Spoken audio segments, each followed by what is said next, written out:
It's one of the most anticipated PlayStation exclusives of all time. And after years of excitement from fans, it's finally here. I'm of course talking about Ape Escape 3. Wait, what? Oh, it's not. Oh, okay, right. God of War Ragnarok.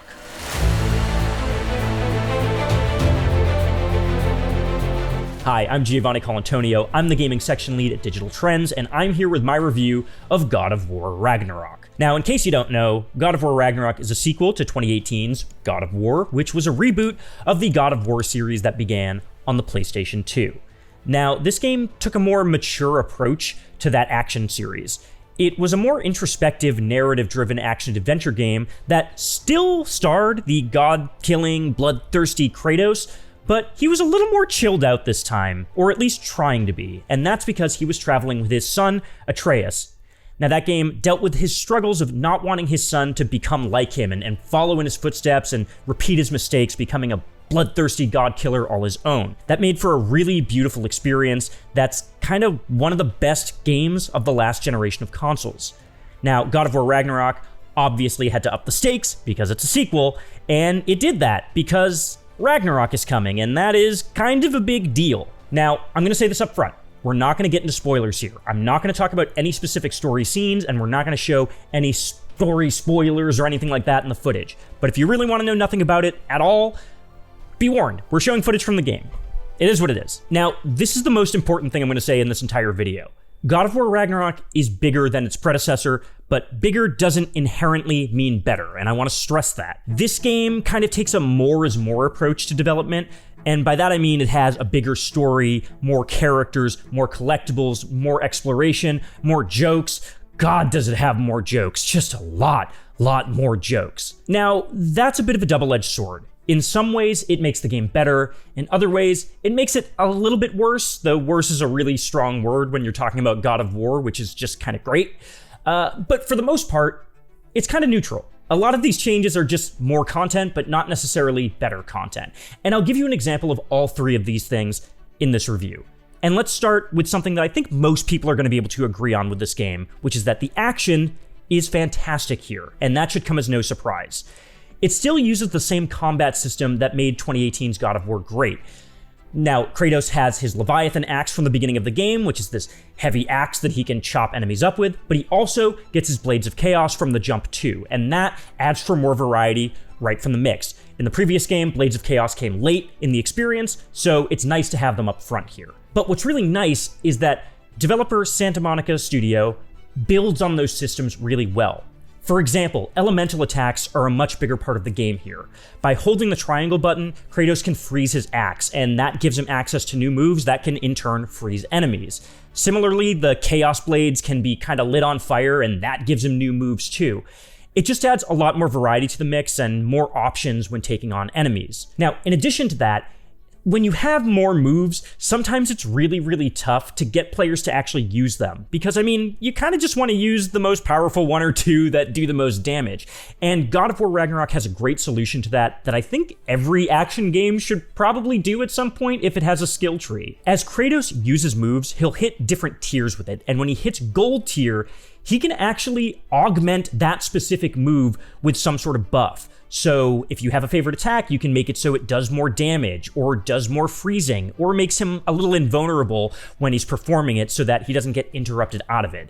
And that gives this game so much more customization potential. It is fantastic. You can really customize the moveset to your playstyle, which I think is really cool. And that pairs really nicely with some of the game's other systems. For example, the RPG systems return here. They're still not necessarily great. There's still the sort of equip your highest number gear to get your strength stat up 2 points, which doesn't really mean anything or make a noticeable difference. But the perks you have on gear are really cool sometimes. For example, the way I built my version of Kratos out, he could kind of freeze time when he dodged, which kind of made him like Bayonetta, but he could also restore health by doing a finishing move on an enemy, which kind of made the game like Doom. And it was just really neat that I could kind of make my ultimate ideal version of an action game with these systems this time. Now, if you loved the action in God of War 2018, I can guarantee you're probably going to like it even more here, and for great reason. They did a really good job with it in this one. Now, In terms of the story, that's where I think this is going to get a little bit more contentious and maybe be a matter of taste for some people. The story this time is a lot bigger. It obviously gets a lot more into mythology as it kind of talks about Ragnarok and Fimbulwinter and gets into the Nine Realms and everything. Lots more lore, lots more world building to go alongside it.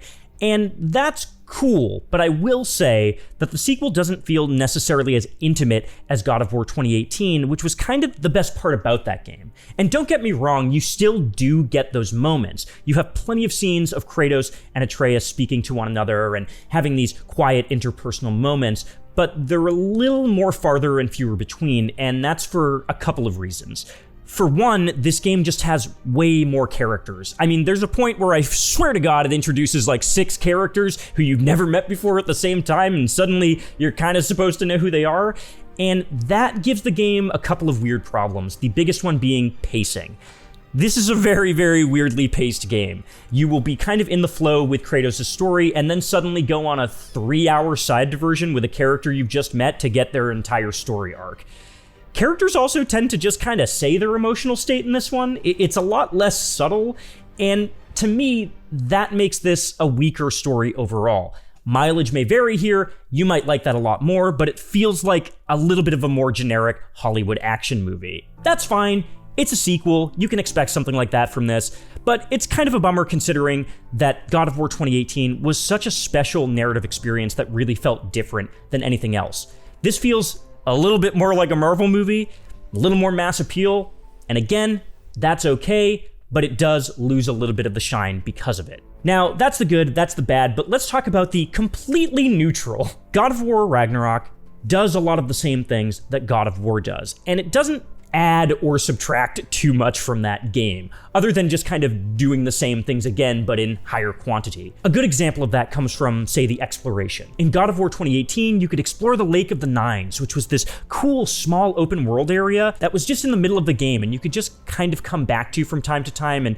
do rewarding little side quests and find little things hidden about. It was really, really cool and fresh at the time. God of War Ragnarok does the same thing, but like times 4. There's like multiple versions of the Lake of the Nines spread throughout the 9 realms, and throughout your adventure, you're just gonna kind of do the same thing. You're gonna move throughout them and get collectibles and go into these optional spaces that are really big and well developed and do more puzzles and do more climbing around. And that's great. And let me stress this. Everything that was good in God of War 2018 is still great here. All that exploration feels excellent. All that puzzle solving feels really interesting and cool. Maybe there's a little bit too much of it this time, but for the most part, it's the same.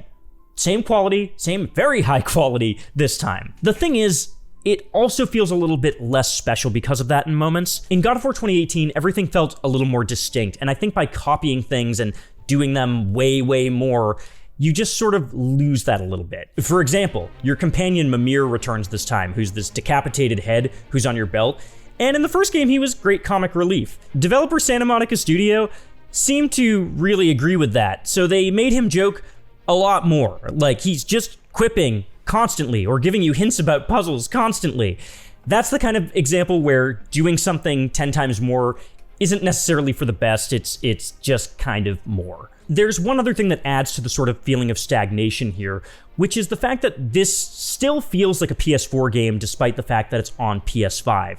It looks kind of the same, it handles loading the same, it's not much of a different experience if you're playing it on a PlayStation 5. I'm gonna say this though, I don't think that matters that much.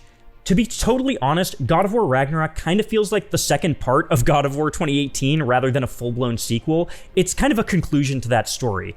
And I think it kind of wouldn't be cool if this part 2 wasn't something that fans who loved the 2018 one were able to play if they haven't gotten a PlayStation 5 yet, which are kind of hard to get if you haven't heard. So I think it's totally okay to make this a PlayStation 4 game first and just kind of put it on the PlayStation 5. What I will say though is it adds to that feeling of stagnation. It makes this feel like more of the same. Again, you can expect that from sequels all the time. PlayStation did it this year with Horizon Forbidden West, and that game is great. But it's just something I noticed in this, and I think it's going to make people potentially feel a little disappointed if they were expecting a really big jump in quality here. It's ultimately about the same, it's not a huge leap forward. Now, if it sounds like I'm being a little too harsh on God of War Ragnarok, I probably am. At the end of the day, I do think this is a fantastic game, and that's because, I mean, it's God of War. If you liked 2018's God of War, you're gonna really like God of War Ragnarok. I love it myself, and I think everything it does is fantastic, even if I have a lot of disappointment with the story. Look, it's just that I think this series is capable of so much. I see so much room for it to grow, and I can really see it becoming a better version of itself. And this game is fantastic, but it's not quite the step up that I was hoping it would be. And I just feel myself wanting to push it and make it a little bit better, even if it means being a little harsh on it. And oh my God, I'm like Kratos. I'm like Kratos, and this game is like my Atreus. Maybe I need to cherish the time that I have with it instead of trying to push it and put my own expectations on it. Yeah, but I still think 2018's God of War is a slightly better game here. Still got some growing to do, boy.